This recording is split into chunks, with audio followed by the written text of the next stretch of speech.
Hola a todos y bienvenidos a otro podcast de crianza feliz y segura con las psicólogas Diala Castro y Mónica Berrocal. Hoy vamos a hablar de un tema muy interesante, creo yo, que es el tema del impacto cognitivo de las pantallas en los niños, ¿verdad? Especialmente en todas sus etapas de desarrollo. Y cuando estamos hablando de pantallas, estamos hablando de todo tipo de pantallas, desde viendo una película, desde viendo un video de YouTube, hasta videojuegos. En otros podcasts hemos hablado un poquito de los riesgos, ¿verdad? De videojuegos, de mensajes, de comunicación, pero en este nos estamos enfocando más por qué esta etapa de desarrollo es tan importante para los niños a nivel cognitivo y por qué las pantallas a veces afectan de una forma muy importante este desarrollo. Una de las cosas que hemos aprendido es que el uso excesivo de pantallas tiene relación con dificultades cognitivas, problemas de atención. Los niños que usan mucho pantallas han demostrado que tienen menor desarrollo del lenguaje y habilidades cognitivas.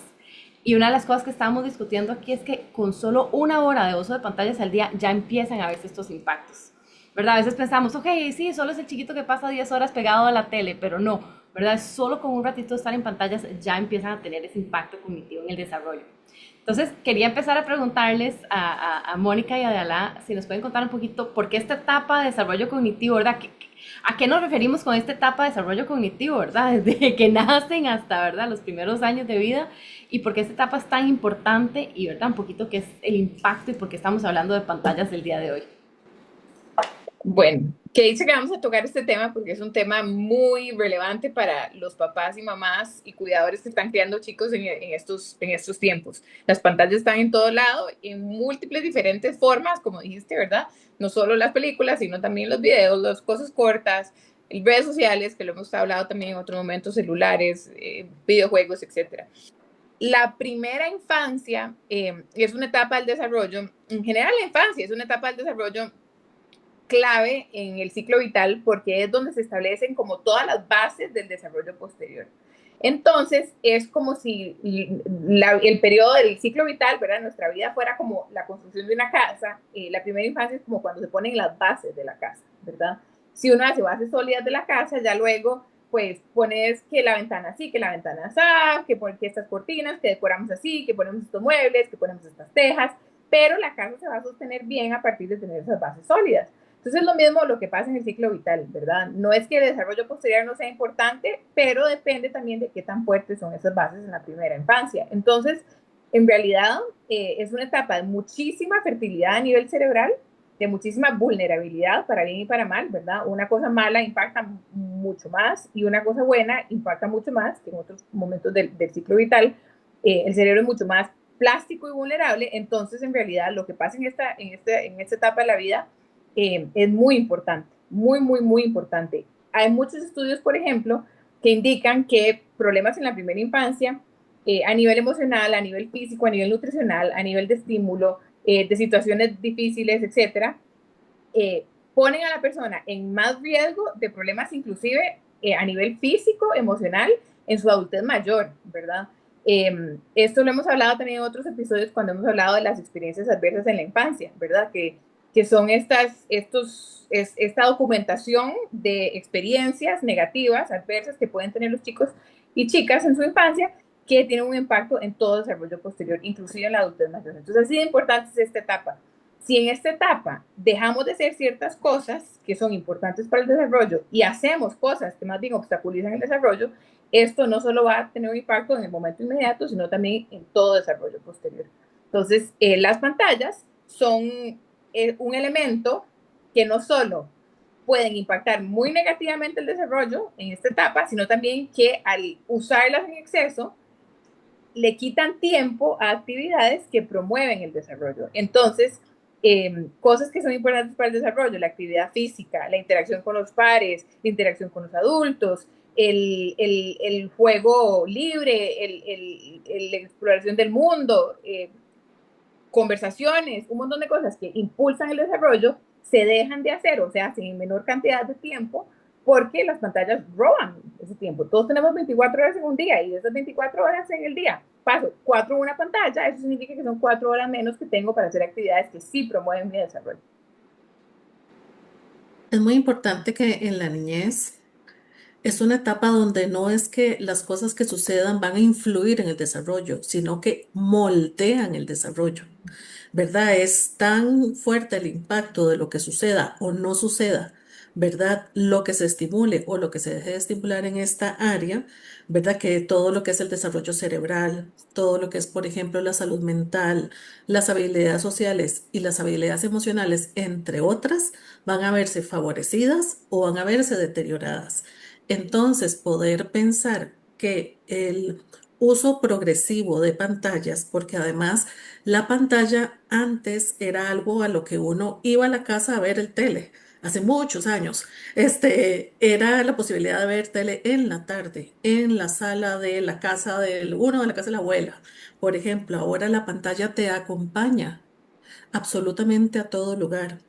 Antes había que esperar, ¿verdad? Que dieran el capítulo de la serie, por ejemplo. Ahora tenés a disposición todos los capítulos, puedes verlos todas las veces que quieras, los videojuegos, etcétera. Entonces, este uso que se ha hecho cotidiano, este uso que se ha hecho presente absolutamente en todo lugar, ha venido a cambiar muchas de aquellas reglas y actividades que permitían y favorecían el desarrollo de los niños y las niñas que han sido estudiados a lo largo del tiempo.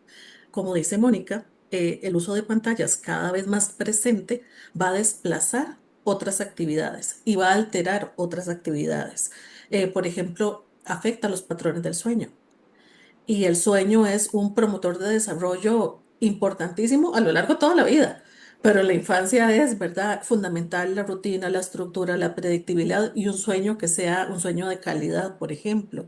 Y ni qué decir de lo que puede interrumpir los espacios de juego.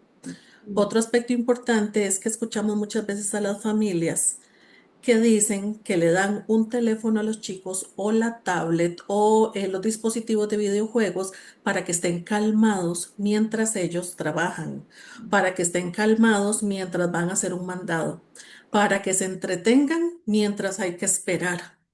Y eso lo que genera también es que no se desarrollen ciertas habilidades que uno desarrolla cuando espera, ¿verdad? Cuando otras personas, digamos, también están ocupadas, etcétera. Entonces, es este uso progresivo lo que ha llegado, digamos, a impactar en la cotidianidad, ¿verdad? Que hace, digamos, que cada vez su uso sea más frecuente, más prolongado y esto sí genera un impacto moldeando, ¿verdad? Todo el desarrollo del niño hacia vulnerabilidad o hacia no salud óptima. Y quería, qué interesante eso de cómo las pantallas también han desarrollado la interacción, porque una de las cosas que mencionaron ustedes es la importancia de las interacciones humanas para el desarrollo. Yo me acuerdo cuando yo era pequeñita que íbamos a una finca que tenían mis bisabuelos y había una mini televisión y era el que escogía lo que se veía en la televisión, era mi bisabuelo, y después eran filas, ¿verdad? Mi bisabuelo estaba primero, después todos los hijos, después hacía así, y uno estaba al puro final, ¿verdad? Pero era una actividad totalmente social, o sea, uno prácticamente veía una esquinita así de lo que estaba viendo el partido, seguro que estaba poniéndose ese día, y eso ha cambiado a ser algo muy individualizado. Yo quería también preguntarles un poquito si nos pueden explicar qué es el desarrollo cognitivo, como para nosotros entender, ¿verdad? Cuando hablamos de desarrollo cognitivo, creo que todos oímos mucho de esas palabras, pero si nos pueden explicar como qué es el desarrollo cognitivo para entender por qué también es tan importante. Bueno, cuando hablamos de desarrollo cognitivo nos referimos al desarrollo de destrezas, habilidades y conocimientos que pasan a nivel cerebral, que nos permiten interactuar con el mundo, conocerlo, organizar información, eh, entender la información, poder también ejecutar ideas y tareas, ¿verdad? Entonces, por ejemplo, cuando hablamos de desarrollo cognitivo, hablamos de capacidad de pensamiento, de análisis de información, de abstraer información del mundo, de poder ejecutar algo que yo quiero hacer, de poder organizar algo, de poder concretar mis ideas, de poder poner atención, ¿verdad? Eso es una habilidad cognitiva importantísima. La atención es como el activo más valioso que tenemos para poder aprender. Si no tenemos la capacidad de poner atención, no podemos aprender. Entonces, la capacidad de poner atención para poder absorber información, ¿verdad? Y también para poder ejecutar una tarea. Yo tengo que poder ser atenta a la hora de hacer una tarea. Si yo me distraigo, me va a ser muy difícil completar algo. Entonces, se refiere como a este repertorio de habilidades a nivel cerebral que nos van a permitir producir, ¿verdad? Entender y producir. Entonces son habilidades importantísimas no solo para el desarrollo escolar y laboral en el futuro, sino también para el desarrollo como seres humanos que pueden funcionar en la sociedad y que pueden interactuar y pueden ser funcionales en su día a día. Entonces son habilidades importantísimas. También podríamos meter dentro del desarrollo cognitivo también el desarrollo del lenguaje, porque el lenguaje es una habilidad importantísima, no solo a nivel socioemocional, sino también a nivel de aprendizaje y de interacción con el mundo, ¿verdad? Entonces, nuestra capacidad de entender el lenguaje y de poder producir lenguaje también es algo muy importante en el proceso de aprendizaje y de interacción con los demás. Entonces, esta es otra cosa que se ve muy impactada, el desarrollo del lenguaje con el exceso de pantallas, ¿verdad? Hay muchísimas investigaciones que documentan esto, de cómo hay atrasos en el lenguaje en chicos y chicas que están viendo pantallas. Muchas veces los papás creen que las pantallas estimulan el lenguaje, porque pueden estar escuchando palabras diferentes, pueden estar escuchando vocabulario distinto al que oyen en el día a día. Sin embargo, un elemento clave de todo desarrollo, todo, no solo cognitivo, de todo el desarrollo, es que el desarrollo se da en un proceso de interacción con el otro, interacción con el mundo. Entonces, las pantallas, al uno ser un ente como pasivo, ¿verdad? Donde yo estoy viendo ese video, puede ser lenguaje muy sofisticado, digamos, no, no, no se da ese desarrollo del lenguaje al no haber la interacción. O sea, como un buen ejemplo de eso es, por ejemplo, mucha gente cree que si yo pongo a mi hijo a escuchar televisión en francés, va a aprender francés. Está súper documentado que así no se aprende un nuevo idioma, que un nuevo idioma se aprende por medio de la interacción. Entonces, exponer a un niño a ruso en YouTube no va a hacer que aprenda ruso, porque en realidad lo que desarrolla el lenguaje y las habilidades de comunicación es la interacción. Las pantallas no tienen esa interacción, entonces en realidad, aunque puedan parecer elementos que pueden brindar mucha estimulación, la realidad es que no lo hacen, ¿verdad? Entonces sí, el desarrollo cognitivo en realidad es algo muy amplio y es indispensable para poder ser funcionales como seres humanos. Tal vez es importante pensar lo que cambia una persona de los 0 años a los 6 y de los 6 a los 12 y ver la cantidad de cosas que recibe del medio, que procesa, ¿verdad? A nivel interno y cómo eso se convierte en un aprendizaje y cómo ese aprendizaje se convierte en una memoria, porque entonces yo recuerdo esos aprendizajes para poder seguir haciendo comportamientos cada vez más complejos, ¿verdad? De los 0 a los 6 es, ¿verdad? O sea, los padres dicen, ay, mi chiquito que creció, ¿verdad? Y ni me digan a los 12, ¿verdad? Cuando ya incluso viene todo ese proceso, ay, ya es adolescente, ¿verdad? Y todo hay como un duelo, ¿verdad? Como por esa niñez que ha sucedido para que se realice ese proceso de aprendizaje, de consolidación del aprendizaje, de procesar toda la información que uno recibe del mundo, memorizar esa información, volverla automática, ser cada vez más autónomos, se requiere de un desarrollo óptimo a nivel cognitivo, ¿verdad? Y esto incluye, por supuesto, el tema del lenguaje. Se ha visto cómo las pantallas deterioran la salud y el funcionamiento óptimo de las conexiones en el cerebro, de las conexiones en las redes neuronales y cómo afecta la eficiencia de estas conexiones. Se ha visto una relación precisamente y una afectación, ¿verdad? En esto, entonces podemos saber, ¿verdad? Que no solo el uso excesivo de pantallas por todo lo que desplaza, sino porque no favorece la interacción cara a cara o cuestiones más interactivas, ¿verdad?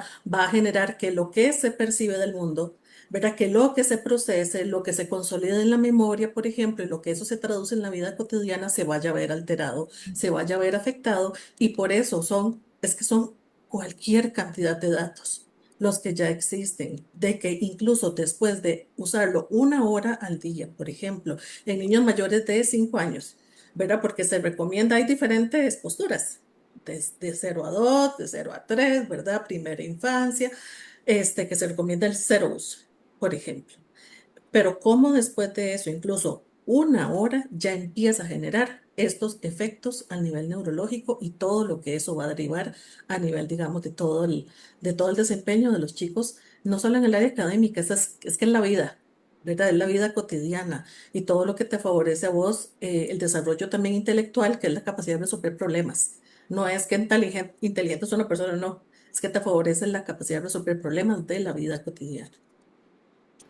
Qué interesante que la mayoría de las escuelas que son muy, muy, muy élite donde la mayoría de los, ¿verdad? Tech tycoons mandan a sus chiquitos, no son escuelas que son muy tecnológicas, ¿verdad? Ellos mismos saben, porque ellos están metidos en el mundo, el impacto que tiene y muchos de ellos son los primeros en quitarle las pantallas a sus propios hijos. Entonces me parece muy interesante, ¿verdad? Esa relación de que obviamente sería algo súper positivo, pues ellos estarían metiendo las pantallas a los chiquitos desde muy pequeñitos y hacen justamente lo opuesto. Y una de las cosas que yo siento que falta mucho a veces, ¿verdad? En la sociedad en general, aprender es como aprender a cómo regularse uno mismo y regular sus emociones. No suprimir, ¿verdad? Pero cómo regular el sistema de uno, ¿verdad? Porque si uno está calmado, si uno está en paz, si uno puede ver las cosas con claridad, puede tomar mejores decisiones también. Y se me quedó algo que dijo Diala, que fue que cuando, ¿verdad? Cuando los chicos están, los papás necesitan trabajar o algo y el chico está un poco ansioso así, les dan el diapositivo, la pantalla para calmarlos, como para que ayudar a que los chicos se calmen. Entonces, yo pienso, ok, entonces uno empieza a relacionar eso como el espacio que le da a uno calma. Y eso lo hacemos como adultos, ¿verdad? Uno quiere relajarse un ratito y que hace, empieza a ver videos y scroll, ¿verdad? Se vuelve como un sistema de ayudar al cuerpo de uno a calmarse. Entonces, quería preguntarles un poquito qué otras alternativas hay, o sea, cómo podemos ayudar a enseñarle a los chicos desde muy pequeños a poder como encontrar esa calma y esa regulación, ¿verdad? De una forma más natural y obviamente, pues los papás también ocupan espacio para trabajar.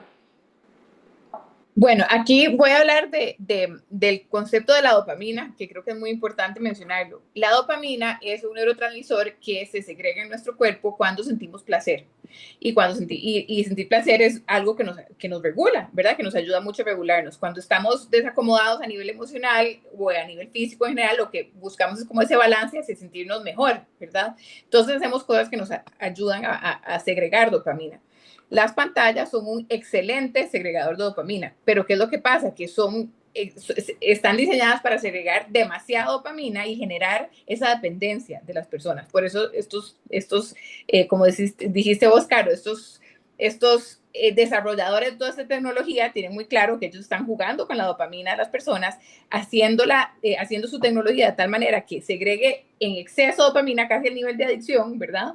De la dopamina que se segrega en una actividad adictiva para hacer a la gente dependiente de sus productos. Entonces, las pantallas segregan muchísima dopamina. Sin embargo, hay otras actividades también en nuestro día a día que segregan muchísima dopamina también a niveles saludables, ¿verdad?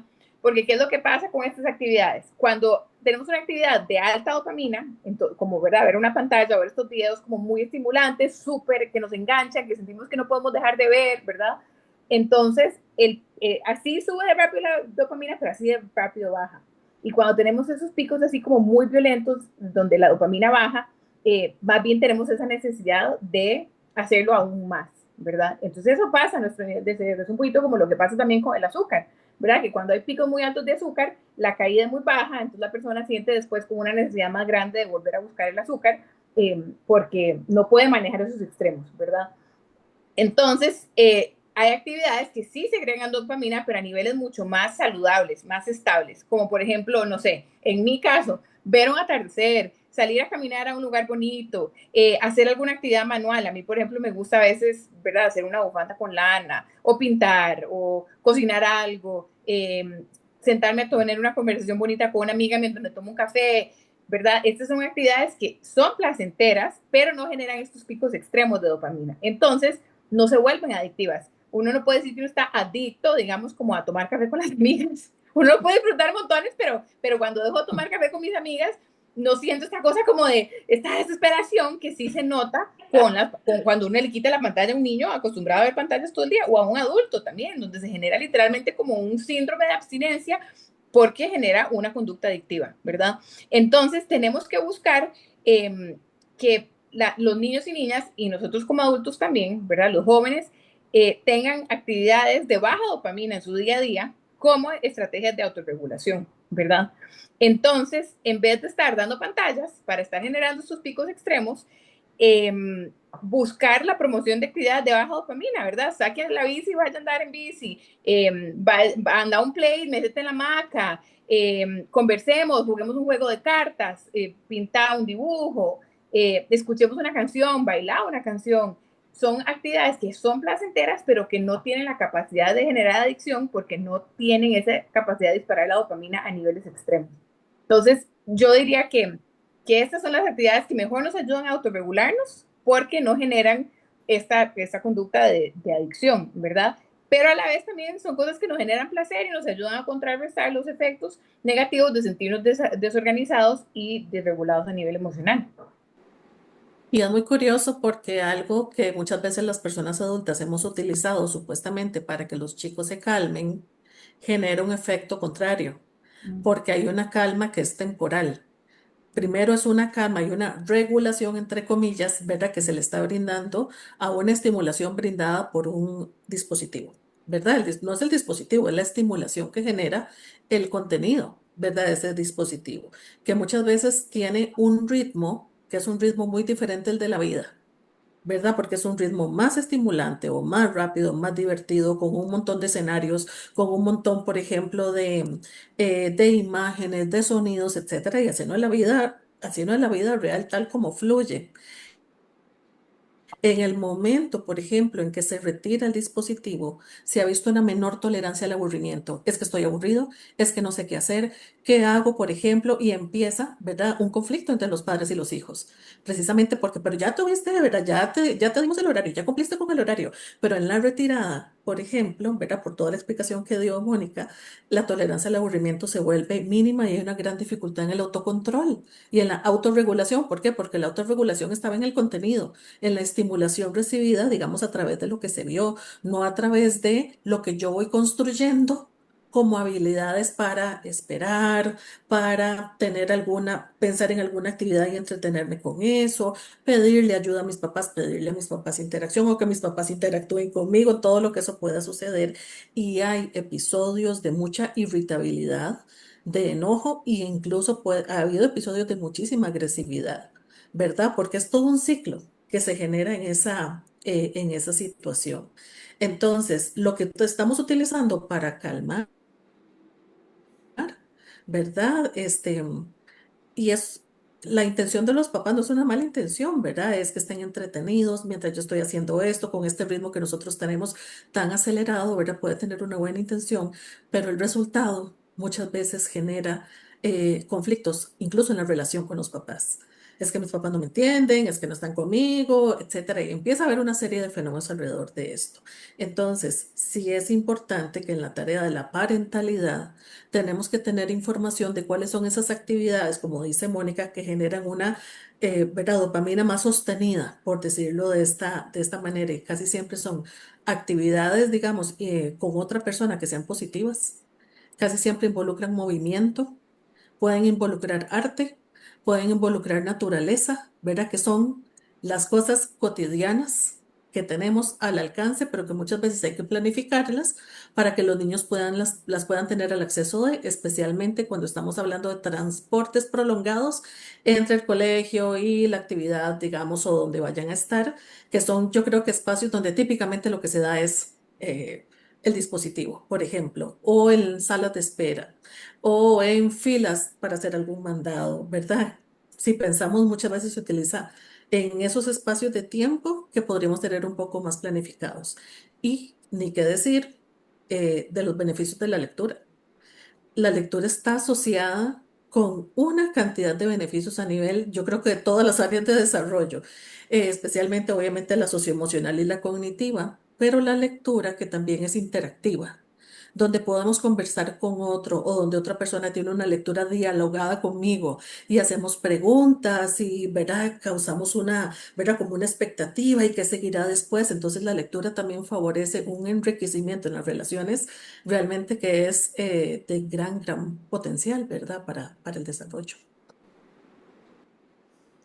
¿Y cómo pueden, verdad, pensando en todas estas cosas, hasta interesante porque cuando están hablando de todo esto, hasta uno se siente más tranquilo escuchando, cuando ustedes están hablando de estar afuera un rato, tomarse el café con las amigas o hacer algo de arte, hasta yo escuchándolas me siento más tranquila, más en paz. Es muy interesante. ¿Cómo podemos balancear cuando la tecnología es un poquito parte de las escuelas? O sea, ¿cómo podemos hacer, verdad, cuando los chicos sí están expuestos? Digamos que uno es un ¿verdad? Una persona que dice, ok, no, yo quiero que mis hijos en serio tengan todos estos espacios y tenemos los libros y el arte y, ¿verdad? Lo tenemos organizado de una forma que lo hemos podido hacer, pero igual están expuestos a que tienen que tal vez usar el iPad para la escuela. Entonces, no sé si tienen alguna recomendación de cómo podemos manejar ese tema y hasta explicarle a los niños, ¿verdad? Que tal vez está bien en un ambiente y no en otro. No sé si tienen alguna recomendación porque sé que eso es una de las preguntas que a veces sí nos hacen los papás. Claro. No, yo creo que esa pregunta que haces es muy válida y la realidad es que, pues aquí estamos hablando en términos generales de las pantallas, pero también hay especificidades, ¿verdad? Y no todas las pantallas son exactamente iguales, ¿verdad? No es lo mismo que yo vea una hora de videos de 10 segundos de alguien haciendo alguna tontera, que yo vea una hora de un documental sobre las tribus, ¿verdad? No sé dónde, en la selva, ¿verdad? Eso no es lo mismo, por supuesto. Sin embargo, tampoco, o sea, no está bien sentarse a ver 7 horas de documentales, aunque puedan ser muy informativos, porque también son horas en donde yo no estoy jugando, donde yo no estoy interactuando. Pero por supuesto que no podemos poner sobre la balanza, ¿verdad? Y decir que es lo mismo, ¿verdad? Una cosa que la otra. O sea, sí puede haber un beneficio de la tecnología, puede ser una herramienta para aprender, pero siempre, siempre, independientemente de qué tan educativo sea el contenido y qué tan estimulante a nivel intelectual pueda ser lo que consumimos por medio de la pantalla, siempre va a haber tiene que haber un límite, porque sin límite igual hay un problema, ¿verdad? Un impacto negativo. Entonces, creo que eso es importante mencionarlo y sí, en términos de la tecnología hay mucha controversia, porque en realidad, aunque sí hay algunos beneficios, especialmente ahora, por ejemplo, con la inteligencia artificial que adapta ciertas como herramientas educativas a los niveles de los chicos y los va retando según lo que vayan necesitando, esas cosas pueden tener algún beneficio.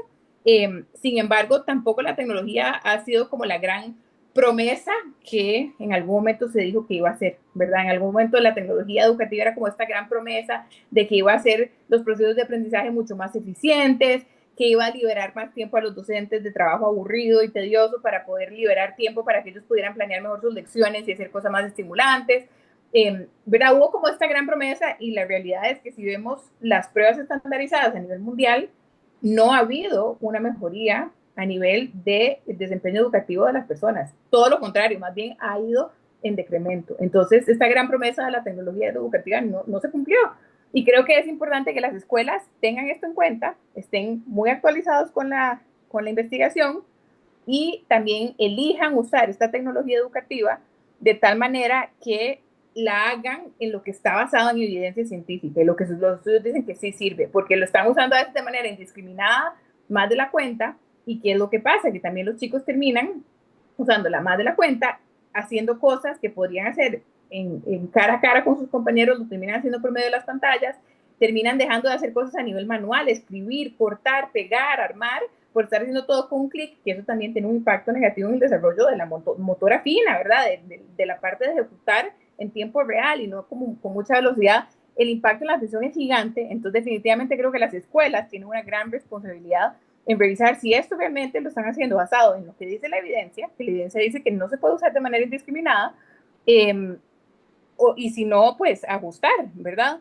Sin embargo, los papás que a veces no tenemos esta capacidad de decisión tan grande sobre las escuelas, creo que número uno sí podemos hacer un trabajo como de lobby, ¿verdad? Con las escuelas y también exigir un poquito, preguntar, cuestionar, pedirles evidencia, supervisar el uso que están dándole a nuestros hijos. Eso definitivamente es algo que podemos hacer, pero también entender que si los chicos van a estar usando la tecnología en la escuela y pensamos que le están usando tal vez más de la cuenta y no estamos pudiendo como cambiar eso en el entorno inmediato tan fácilmente, entonces el tiempo que les queda en las tardes, ¿verdad?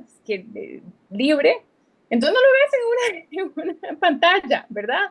Si ya por sí pasó 2 horas pegado haciendo una presentación en la pantalla, que las otras 2 horas de la tarde que le quedan, que no se vaya a sentar a ver televisión, que vaya al jardín, que cocine algo, que lea un libro, que juegue un juego de mesa, que llame a un amigo y se pongan de acuerdo, ¿verdad? Cosas que sí tenemos que tomar en cuenta, ¿verdad? Para contrarrestar el efecto. O sea, si hay demasiado uso de pantallas a nivel escolar, entonces hagamos la fuerza opuesta, ¿verdad? A nivel del tiempo no escolar. Eso creo que es muy, muy importante, ¿verdad? Pero al final yo sí creo que es muy importante la responsabilidad que al final tienen las escuelas y como papás exigir ese cumplimiento de esa responsabilidad. Yo he visto que vamos como en un proceso de mayor límite con la tecnología, después de que parecía un plus para los centros educativos utilizar tablets o computadoras, ¿verdad? O que tuvieran, por ejemplo, la facilidad de buscar la información en el celular. Porque eso se dio en un tiempo de manera como muy fuerte y yo he visto, digamos, cómo ha venido una retirada con respecto a ese uso. Em, Cuando nosotros trabajamos con niños o con personas adolescentes, tenemos la responsabilidad de estar actualizándonos en qué es lo que verdaderamente los desarrolla de acuerdo con la evidencia científica. Si no vamos a estar actuando a partir de viejos paradigmas o de aspectos que nos parecen, pero no están respaldados, ¿verdad? Y estamos desfavoreciendo ventanas críticas de desarrollo por horas de horas de horas, ¿verdad? Porque la interacción con las familias o con los centros educativos es lo que más hacen los niños en su vida. Por eso la parentalidad y la educación necesitan, ¿verdad?, estar en ese proceso constante de revisión. Hay contenidos que tienen mejor calidad, contenidos que son interactivos. Cuando hay compañía por parte de una persona adulta que hace que eso no sea un uso pasivo, sino un uso más, ¿verdad? Con mayor movimiento, con mayor crítica, con mayor participación, con construcción de los aprendizajes, por ejemplo, donde hay aprendizaje de habilidades, entonces hay metas, ¿verdad? Para el uso precisamente de esa tecnología. Siempre tenemos que pensar en términos como las dosis, ¿verdad? Que sean dosis que estén respaldadas, digamos, en efectividad, cuánto tiempo sí y cuánto ya, digamos, está dejando de ser eficiente o incluso está generando un deterioro. Los momentos en que se hace, ¿verdad? Y cuáles son los mejores momentos donde esto se puede aplicar y cuáles definitivamente no, porque pensemos que estamos hablando del uso del celular o del uso de la tablet o del uso de la computadora, por ejemplo. Pero muchas de las clases ahora, la dinámica es transmitirles una presentación de PowerPoint en una pizarra, ¿verdad? Entonces también hasta la clase es una exposición a pantallas. Y Ujú. esto tiene que ser revisado porque es una metodología actual, pero absolutamente, ¿verdad? Frecuente. El contenido, ¿verdad? Y que sea un contenido que favorezca un aprendizaje o que sea de calidad y que sea, ¿verdad? Con participación de ambos, ¿verdad? No solo de los jóvenes o de los niños y el acompañamiento entonces que se brinda, ¿verdad? La dosis parece que ha sido excesiva. Los momentos parece ahora que son todos o indiscriminados, ¿verdad? Los contenidos también parece que tienen un perfil un poquito más indiscriminado o tal vez no perfilado y sin acompañamiento, favoreciendo supuestamente la autonomía, pero eso no está basado en evidencia, ¿verdad? Entonces, si nosotros logramos tener esos componentes de una manera, ¿verdad? Como más reflexionada, yo pienso, digamos, que los beneficios podrían ser realmente maravillosos. Muchísimas gracias porque qué valioso el sentir que sin importar lo que se está haciendo en un centro educativo o en un ambiente, que todos podemos tener como el poder de también informarnos, de sentir que porque no somos los dueños de la escuela, no quiere decir que no podemos decir algo, ¿verdad? Qué importante saber que todos tenemos una voz y que todos podemos ayudar a desarrollar este mundo que queremos para el desarrollo óptimo y seguro de los niños. Y definitivamente todo lo que han compartido hoy es tan valioso para entender primero qué es el desarrollo cognitivo y por qué es tan importante, porque uno oye mucho esa palabra, pero ya cuando ustedes explican, ¿verdad? Y lo importante que es para todo lo que hacemos después como adultos también, y también las cosas que podemos hacer que son simples y tal vez se pueden volver hasta algo divertido, cambiar hasta, ¿verdad?, dinámicas que tal vez eran dinámicas de tensión y estrés a dinámicas de mucho más armonía y conexión entre familias y amigos. Creo que nos inspira ojalá a todos a hacer un poquito más de eso, alejarnos un poquito más de las pantallas y también sentirnos empoderados que podemos ir a investigar, que podemos ir a compartir, que podemos ir a preguntar. Entonces, realmente, Mónica y Adela, muchísimas gracias por compartir con nosotros hoy. Gracias a todos por escucharnos y nos vemos el próximo mes. Muchas gracias.